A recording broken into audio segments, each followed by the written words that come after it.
Советтер доорунда, падышалык Россия доорунда бурмаланган тарыхыбыз, актай барактарыбыз кайрадан жазыла баштады да. Абдыкерим Сыдыков, Жусуп Абдырахманов, Айдарбеков, Тыныстанов, Төрөкул Айтматов, да башка инсандарыбыздын ушундай кинотасмалары чыгып атат, китептери чыгып атат. Мамлекетибизди түзүп кеткен тарыхый инсандардыга биз көңүл буруп атканыбыз туура болуп атат да. Абдыкерим кайсы кызматта болбосун, Совет доорунда болбосун, падышалык Россияда болбосун, Кыргызстандын эли жери үчүн кызмат жасаган адам экен. Кийинки муундарга туура ушул тасма көп таасир берет деген ойдомун. Кыргыз эли 20-кылымдын башында өтө оор кайгыны коштогон сыноолорго туш болду. Буга себеп падышалык колониалдык бийликтин адилетсиз саясатынан кыргыз эли дээрлик жер ресурстарынын көпчүлүгүнөн ажырады. Биринчи дүйнөлүк согушка шылтоолоп, салыктарды көбөйтүп, мунун айынан элдин турмушу кескин түрдө начарлаган. Ушуларды коштоп, жумушчу фронтуна болгон массалык мобилизация элдик көтөрүлүшкө жана анын кесепети болгон улуу үркүнгө алып келди. 1916 жылкы көтөрүлүш аны аркалаган улуу үркүн кыргыз элинин тагдырындагы эң оор сыноо болду жана тарых маалыматтарында мынчалык деңгээлдеги чоң жоготуулары буга чейин болгон эмес. 1917 жылдагы Россиядагы февраль, андан кийинки большевиктердин октябрь революциясы кыргыз элин кандайдыр бир апааттардан корголуп калышына себеп болду. Ушул 1917 жылдан мурдатан жетиле баштаган кыргыз интеллигенциясынын алгачкы тобу өз ишмердүүлүгүн улантышты. Жана булардын башында Абдыкерим Сыдыков турду. Мамлекеттүүлүктүн башатында 20-кылымдын башындагы чыгаан мамлекеттик саясий ишмер жана окумуштуу Абдыкерим Сыдыковду азыркы кыргыз мамлекетинин негиздөөчүсү деп айтышат. Ал чындыгында эле өзүнүн тарапташтары менен Кыргыз автономиялуу областынын, Кыргыз АСРнын, Кыргыз ССРнын жана азыркы Кыргыз Республикасынын пайдубалы болгон Кыргыз Тоолуу областын түзүү идеясынын башында турган. Абдыкерим Сыдык уулу 1889 жылы Чүй областына караштуу Аламүдөн районундагы Солто уруусунан чыккан Ченжерлуу манаптын үй бүлөсүндө туулган. Чоң атасы Өзүбек Бишбек уездинин Талкан болуштугун көп жылдар башкарган таасирлүү адам болгон. Өз атасы Сыдык да Талкан болуштугун башкарып, кийин коңшу болуштукка бий болуп шайланган. Абдыкерим алгач мусулман медресесинде окуп билим алган. 20-кылымдын башында Россияда капитализм бардык чөйрөлөрдө өнүгүп жаткан мезгилде атасы Абдыкеримди 1904 жылы Верныйдагы гимназияга окууга жиберген. Ал жерден өз учурунда казак, кыргыз жана орус аристократтарынын мыкты деген өкүлдөрү билим алган. Мындай гимназия ошол мезгилде Түркистан крайында, Ташкентте жана Верныйда гана болгон. Гимназияда мусулман балдар үчүн пансион да болгон. Ошол мезгилдерде гимназияда Михаил Фрунзе, Кожомурат Сарыгулаков, Ураз Жандосов жана башкалар билим алышкан. 1911 жылы Абдыкерим Верныйдагы гимназияны аяктап, Казань шаарындагы улуу даражалуу императордун атындагы мамлекеттик университетинин зооветеринардык факультетине окууга кирген. Бирок бир жыл окугандан кийин эле ал жердеги катаал климатка туруштук бере албай ооруп калган. Ал жактан кайтып келгенден кийин 1912 жылы 16 ноябрда Бишбек уездик башкармалыгынын начальниги Путинцевке башкармалыкка котормочу кылып алууну суранган, арызын жазган. Ошол мезгилден баштап анын кызматы башталган. Абдыкерим Сыдыков Бишбек уездик башкармалыгында кадетский регистратор, подпоручик аскердик наам менен котормочу болуп иштеген. Абдыкерим Сыдыков ошол иштеген жылдан баштап эле мындай өзүнүн бир активдүүлүгүн көрсөткөн да. Жергиликтүү элдер менен котормочулук иштерди аткарууда, же болбосо ошол империянын тапшырмаларын аткарууда дагы өзүнүн активдүүлүгүн көрсөтөт дагы. Тез эле муну сыйлыкка көрсөтүшкөн.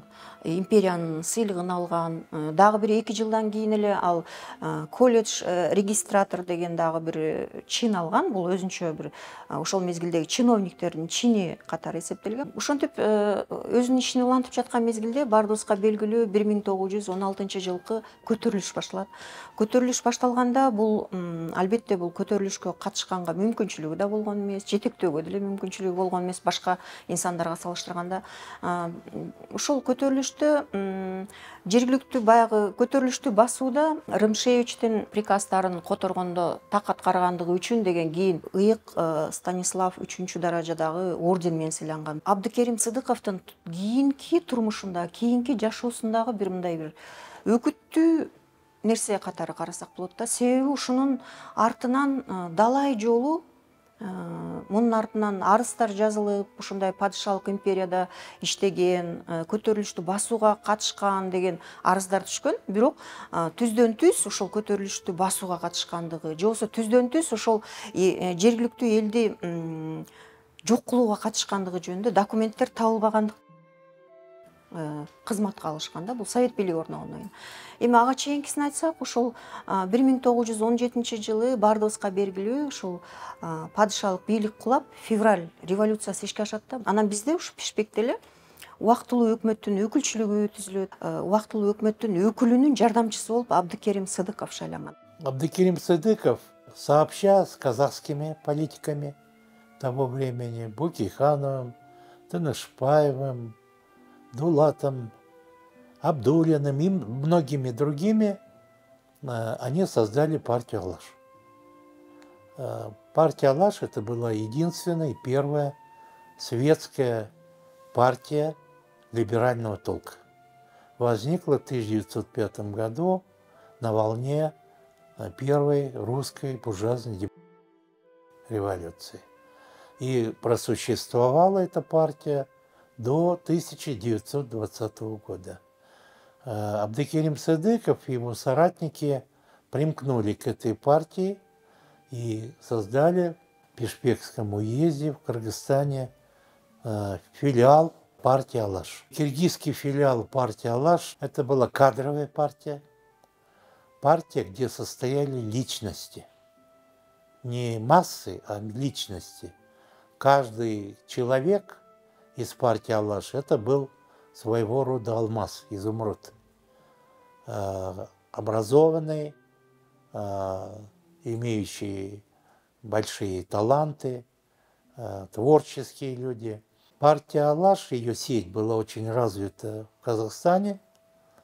В 1818 году казахским политикам удалось провозгласить республику Алаш со столицей в городе Семипалатинск.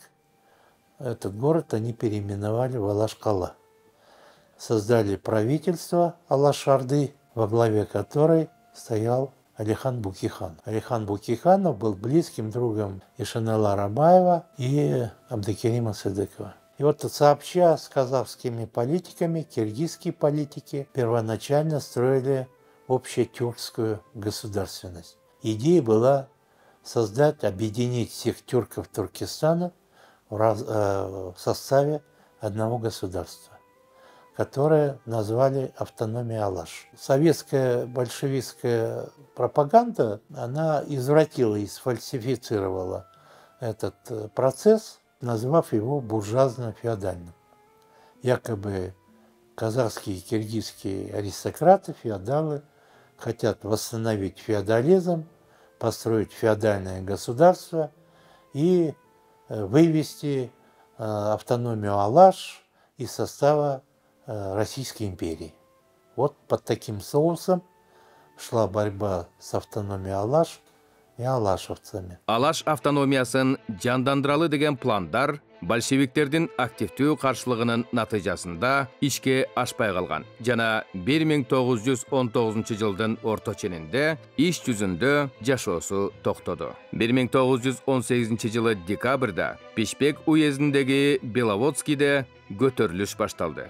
Көтөрүлүштү ошол мезгилде Түркистанда көчүндө турган солчул эсерлер уюштурушкан. Алардын көпчүлүгүн мурдатан бул аймактарга жайгашып калган келгин казак-орустар жана орус-украин дыйкандары түзгөн. Булардын колунда биринчи дүйнөлүк согуштан кайтканда өзлөрү менен кошо ала келген мылтыктары, кылычтары жана пулеметтору да болгон. Көтөрүлүшчүлөр Чүй өрөөнүнүн батыш аймактарын басып алып, Жети суу большевиктер советине орчундуу талаптарды коюшкан. Көтөрүлүшчүлөр Бишкекти басып алуу аракети менен курчоого алышып, салгылашуу бир нече күнгө созулду. Ушул кырдаалда Бишкекке Верныйдан Яков Лагвиненко жетектеген Кызыл аскерлер полкунун жетип келиши менен акыбал өзгөрдү. Көтөрүлүшчүлөр толугу менен талкаланып, уюштуруучулардын көбү колго түшүп, бир тобу качып кетүүгө үлгүрүштү. 1918-жылдагы Беловодск көтөрүлүшү басылгандан кийин Бишкек уездинин большевиктеринин жетекчилери бул көтөрүлүштү уюштурду деп күнөөнү Абдыкерим Сыдыков башында турган Кыргыздын алашчыларына таккысы келишкен. Большевиктер Кыргызстандын 22 алашчысынан турган кара тизме да түзүшкөн. Алар негизинен манаптар эле. Большевиктер бул оокаттуу кыргыздардын мал-мүлкүн конфискациялап тартып алууну максат кылышкан. Бирок алар бул көтөрүлүшкө алашчылардын байланышын далилдей алган эмес.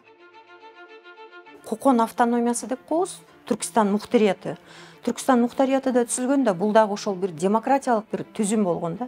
А бирок совет бийлиги кызыл террор баштап, бул Кокон автономиясын дагы талкуулап салышат да. Ошондо эки жакта тең түзүлгөн. Алаш автономиясы дагы, Кокон автономиясы дагы кыйроого учрагандан кийин анын өкүлдөрүнүн көпчүлүгү эмиграцияга кетишет, качышат. Көпчүлүгү басмачылык кыймылга дагы кошулуп кетишет. Ал эми кээ бирлери совет бийлиги өтүшөт. Ушу совет бийлиги менен кызматташууга өткөндөрдүн катарында Ишеналы Арабаев, Жусуп Абдрахманов, Касым Тыныстановдор, Иманалы Айдарбеков сыяктуу ушу ишмерлер болгон. Абдыкерим Сыдыков бир аз кечеңирээк келген. Себеби ал деген большевиктер партиясына өткөнгө чейин эсерлердин дагы партиясында болгон да. Бирок келечекте совет бийлиги ошо мезгилдеги бир күчтүү бийлик катары көрөт дагы, совет бийлиги менен ал кызматташып баштаган. Абдыкерим Сыдыков 1918-жылдын аягында большевиктер партиясына кабыл алынат. Ошол жылдан Бишкек уездинин комиссарынын орун басары болуп дайындалат. 1919-1920 жылдары Жети суу областынын мусулман бюросунун төрагасынын орун басары кызматын аркалады. Ошол мезгилдерде ал Жети суу фронтунда атаман Анненковдун армиясы менен болгон салгылаштарга аскер саясий кызматкери катары жиберилди.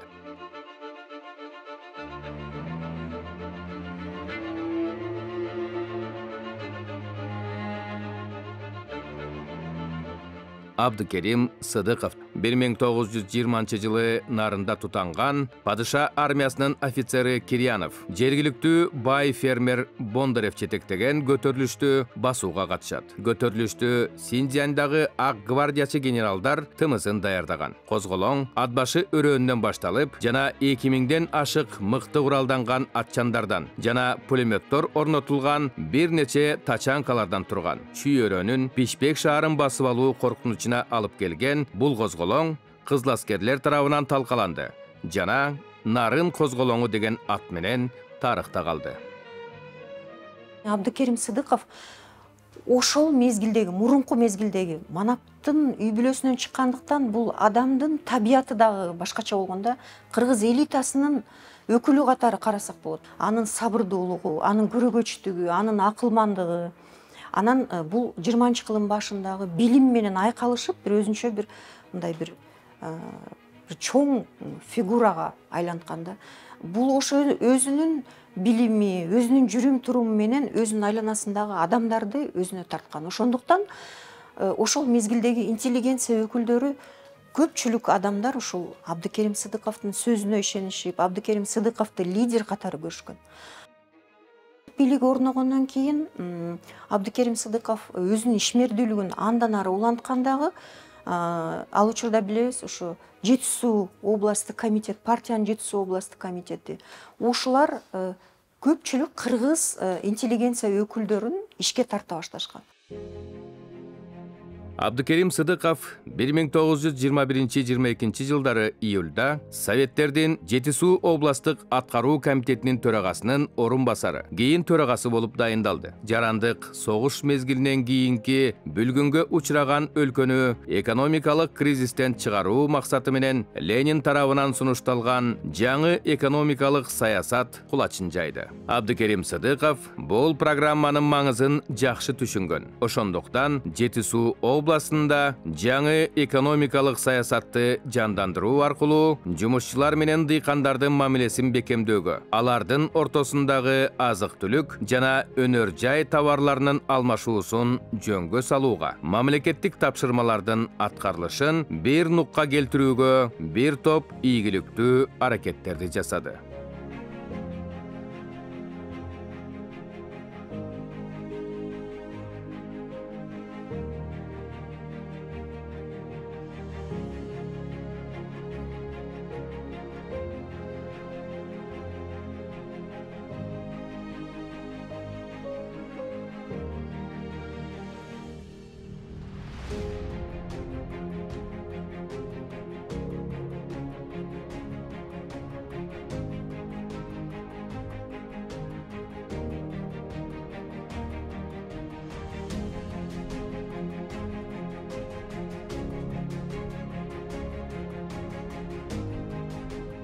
РКП'нын 8-ci съездинде Лениндин улуттар боюнча долбоору жеңип чыгып, жана директивалуу саясий программа болуп калгандан кийин Абдыкерим Сыдыков жана анын пикирлештери кыргыз мамлекетин түзүү идеясы менен аракеттене башташкан. 1920-жылы казактар ал кездеги Кыргыз АСРин, башкача айтканда Казак АСРин түзүшкөнүн жарыя кылышкандан кийин кыргыз интеллигенция өкүлдөрүн кыргыздардын абалы эми кандай болот деген маселе түйшөлдүргөн. Ушундан улам Абдыкерим Сыдыков башында турган топ алгач 1921-жылы Тоолуу Кыргыз областын түзүү долбоорун көтөрүп чыгышты. Жетису областынын борбору Алмата шаарына Москвадан келген атайын комиссиясынын алдына Түркистан Республикасынын ар кайсы областтарында, уездеринде чачыранды акыбалында бөлүнүп калган кыргыздардын Тоолуу Кыргыз областын түзүү маселесин коюшкан.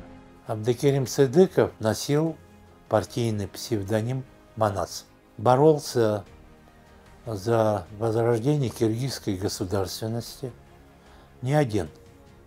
Его окружали блистательные люди, лучшие люди того времени, Иманалы Айдарбеков и Ишаналы Рабаев. Самым младшим его партнером, соратником, единомышленником и учеником был Джусуп Абдрахманов. Вот этих четверых лидеров начала 20 века можно назвать отцами-основателями киргизской государственности. Хотя список их более широк. Туда можно было бы включить и других деятелей киргизской революции и первых лет социалистического строительства.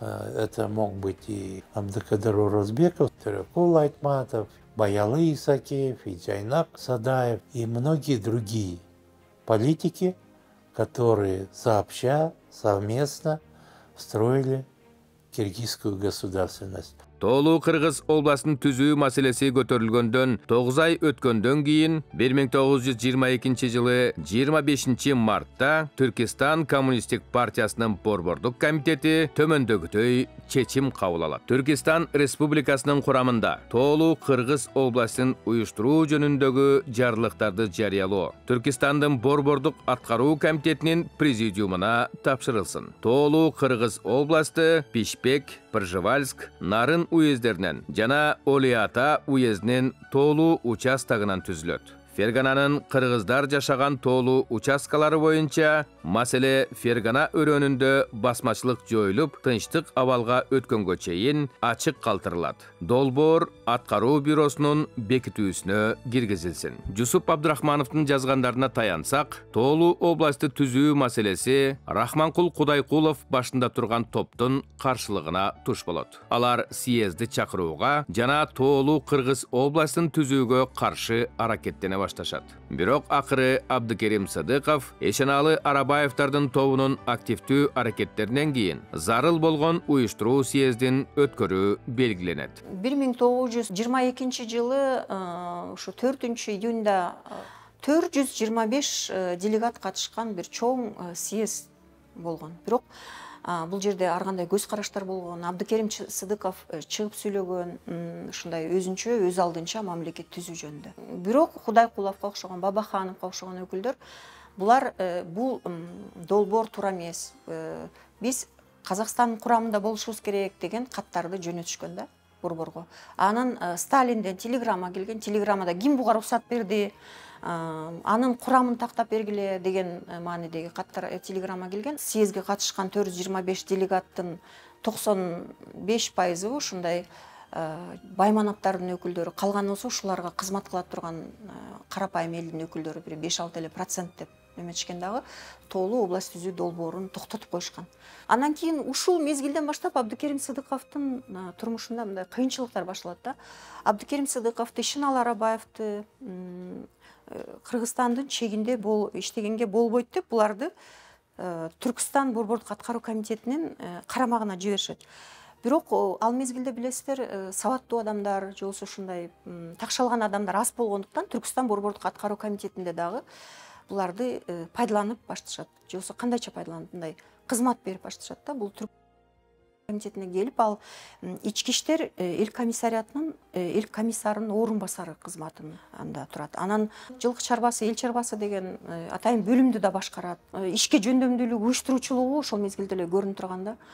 Партиядан чыгарылганына карабастан аны пайдаланышкан. Бул дагы өтө бир мындай бир кызыктуу факт катары карасак болот да. Абдыкерим Сыдыков 1922 жылы декабрь айында бүткүл Түркистан советтеринин 11 съездинде СССР мамлекетин түптөгөн бүткүл Россиялык 1-съездине делегат болуп шайланды. Абдыкерим Сыдыков отличился тем, что он написал первые труды по истории на основе правил европейской словесности. Он написал историю нашего народа как европейский ученый. До него никто так не писал.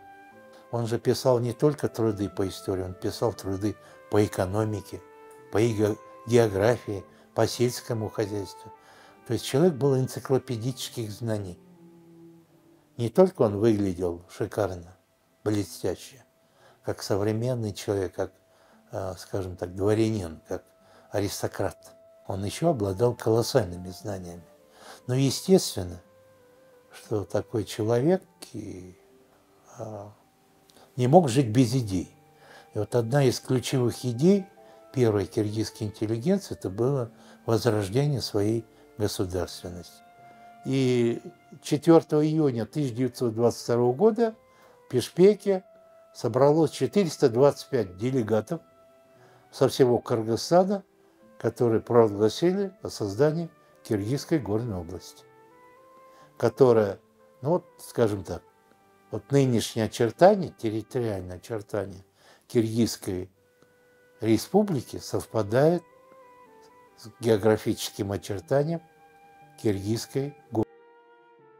Поэтому историки считают Киргизскую горную область, хоть этот проект не был доведен до конца, а была лишь идеей, стала фундаментальной, основной для кыргызов того времени. 1924 жылдын январь айында Түркістан АСРнин советтеринин 12 съездинде Нарын, Каракол, Пишпек, Ош, Андижан, Наманган, Олиата уездеринен делегат болгон кыргыздар РКПнын борбордук комитетине жана СССРдин борбордук аткаруу комитетинин кеңешине баяндама кат жөнөтөт. Баяндама катта саны миллионго жеткен дагы бир улут кара кыргыздардын али да болсо белгисиз бойдон калып жаткандыгы көрсөтүлгөн. РКПнын 12 съездинин улуттук маселе боюнча резолюциясына да таянышып, бул улуттун бар экендигин коммунистик ой жүгүрткөн эч бир адам таналбай турган чындык деп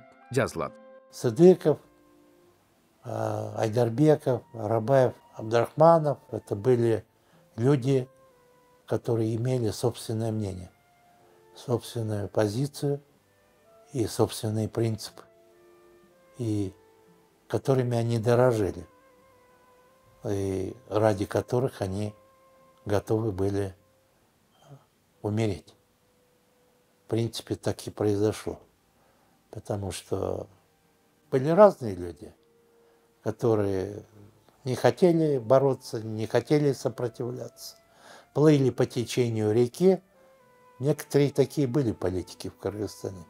Худайкулов, Бабаханов. Кто их сейчас помнит? Кроме историков никто не знает и не видит. А Сыдыков, Абдрахманов, Айдарбеков, Арабаев, я всегда буду их называть четвером, потому что один Сыдыков бы, если бы у него не такие коллеги, друзья, он бы ничего не достиг. Поэтому вот первые наши отцы-основатели, у них появилась идея, была идея, потому что они хорошо были образованы, знали историю своего народа.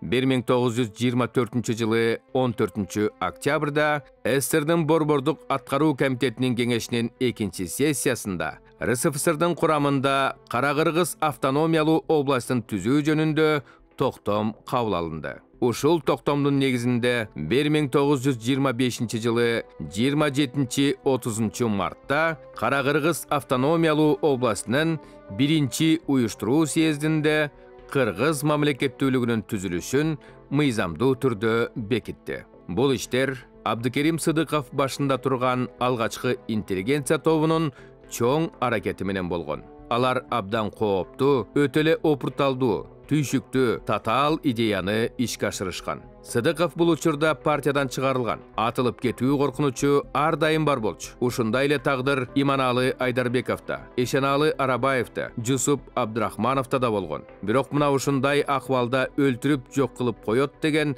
коркунучтарга карабастан, алар күрөштү улантып, аягына чейин турушкан. Акыры алардын күрөшүнүн акыбети кайтып, 1924 жылы Кара-Кыргыз автономиялуу областы түзүлгөн. Эгер Сыдыков, Арабаев, Айдарбеков жана Абдрахмановдор жанын аябастан бул ишке күч аракеттерин жумшашпаса, кыргыздар жер аймагы менен Казакстандын жана Өзбекстандын курамына өтүп кетиши эч күмөнсүз эле.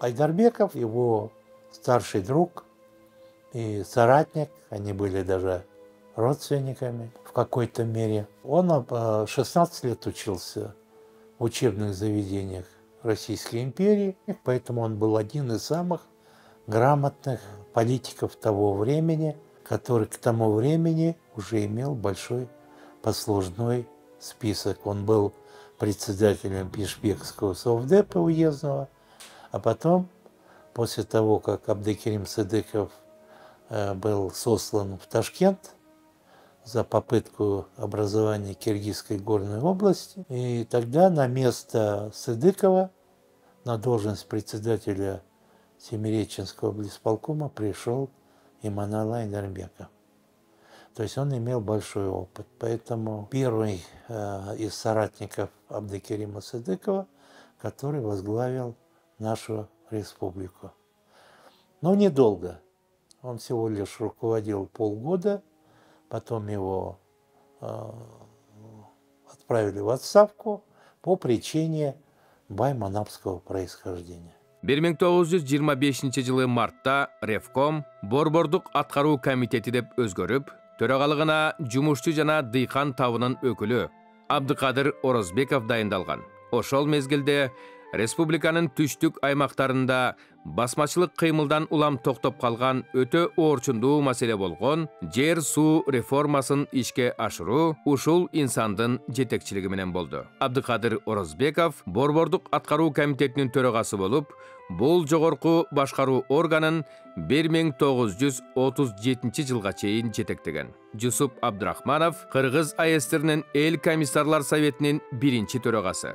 Кыргыз мамлекеттүүлүгүн негиздөөчүлөрдүн бири. Өз мезгилиндеги эң мыкты мамлекеттик ишмер жана аналитик болгон. Сталинге жазган экинчи баяндама катында мамлекеттик үч бийликке баш ийип калган республиканы туура эмес акыбалдан чыгарууну жана автономияны союздук республикага айландыруу маселесин коет. Жусуп Абдрахманов Кыргыз АСР эл комиссарлар кеңешин 6 жылга жакын башкарган. Эшеналы Арабаев мамлекеттик ишмер жана агартуучу. Кыргыз мамлекеттүүлүгүнүн негизделишине зор салым кошкон. Кыргыз тилинин грамматикасынын башаты болгон алгачкы окуу китеби Алипенин автору. Биринчи Кыргыз илимий комиссиясынын төрагасы. Манас баштаган элдик мурастарды сактап калуу боюнча демилгечилердин жана ишке ашыргандардын бири. В 25 году Сыдыков и группа его товарищей написали письмо, заявление тридцатки, в Центральный комитет партии о том, что в Кыргызстане национальная политика ленинская искривлена и сфальсифицирована. То есть ущемляются национальные кадры, ущемляется национальный язык, ущемляется национальная культура, традиции, обычаи. Идет механистическое насаждение других порядков, большевистских порядков, не учитываются особенности нашего рода. Приехала комиссия из Москвы, начала разбираться, наказали, потому что в то время уже наступало время единомыслия. Уже говорить свое мнение было опасно. Сыдыкова исключили из партии в 4-й раз, отправили снова с Арабаевым в ссылку в Ташкент. В Ташкенте Сыдыков работал в ВУЗе, сельскохозяйственном институте, был деканом, замдеканом факультета водного хозяйства и занимался научной деятельностью. Писал труды по экономике, истории Кыргызстана и по экономике Туркестана. Кыргыз автономиялуу Советтик социалисттик республикасында 30 жылдары 5 жылдыкка байланган өнүгүүнүн биринчи этабы башталды. Лениндик идея менен жарыктандыруу алкагында алгачкы кичи ГЭСтердин курулушу өстү. Луговой-Пишпек темир жол курулушу аяктап, Кыргызстан Түрксиб магистралына кошулду. Айыл чарба багытындагы ишканалар курулуп, чүйдө кант заводдору, кездеме токуучу комбинаттар, тери заводу, Ошто пахта тазалоочу заводдор, алгачкы жибек комбинаты курулду. Орто жана майда артелдик ишканалар пайда болду. Айыл чарбасында мал чарбалары ирлештирилип, жаңы жерлерди өздөштүрүү алга жылып, суу жетпеген айдоо талааларга каналдар курулуп баштады. Республиканын бардык аймактарында элдин саламаттыгын сактоо иштери башталды. Халктын сабатсыздыгын жоюу аракеттери кеңири жүргүзүлүп, мектептер жана бала бакчалар курулушу күч алды. Улуттук басма сөз, маданият тармагы акырындап өнүгүү жолуна түштү. Республикадагы алгачкы жогорку окуу жайлары, Кыргыз мамлекеттик педагогикалык жана айыл чарба институттары ачылды. Ушул жылдардын дагы бир көйгөйү колхоздоштуруу болду. Жалпы СССРдин аймагында жүргүзүлгөн айыл чарбасын жамаатташтыруу толкунунан Кыргызстан сыртта калган жок. Элди бай чарбалуу, орто чарбалуу, кедей чарбалуу деп 3 топко бөлүп мамиле кылынды.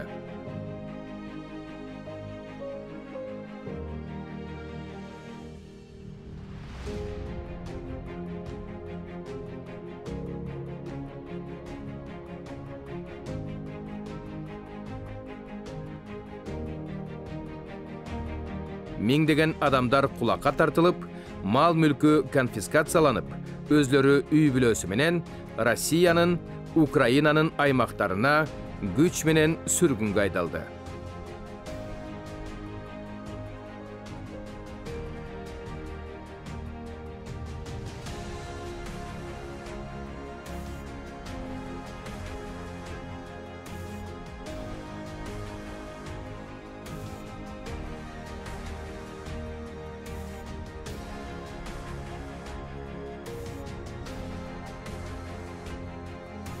1936 жылдын 5 декабрында бүткүл Союздук Советтердин чукул чакырылган 8 съездинде социализмдин жеңиши аталыштагы Конституция кабыл алынды. Ушул Конституциянын алкагында Кыргыз автономиялуу Советтик Социалистик Республикасы Кыргыз Советтик Социалистик Республикасы болуп кайрадан түзүлдү. Во-первых, необходимо, чтобы республика, которую переводят в разряд союзных республик, чтобы она была окраинной, чтобы она не была окружена со всех сторон территории СССР. Почему? Потому что если за республикой сохраняется право свободного выхода из СССР, то свободно выходить из СССР может только такая республика, которая не окружена со всех сторон территории СССР. Второй признак. Необходимо, чтобы республика, которую переводят в разряд союзных республик, чтобы в этой республике нация, которая дала название республики, чтобы она представляла компактное большинство. И, наконец, третий признак. Это то, чтобы республика была не очень маленькой и не очень слабой, чтобы она имела, хотя бы не меньше 1 миллиона населения. Вот вам 3 объективных признака, отсутствие которых в данный исторический момент не дает основания говорить о возможности и о правильности перевода тех или иных автономных республик в разряд союзных республик. Взять, например, Киргизскую республику, которая становится союзных республик.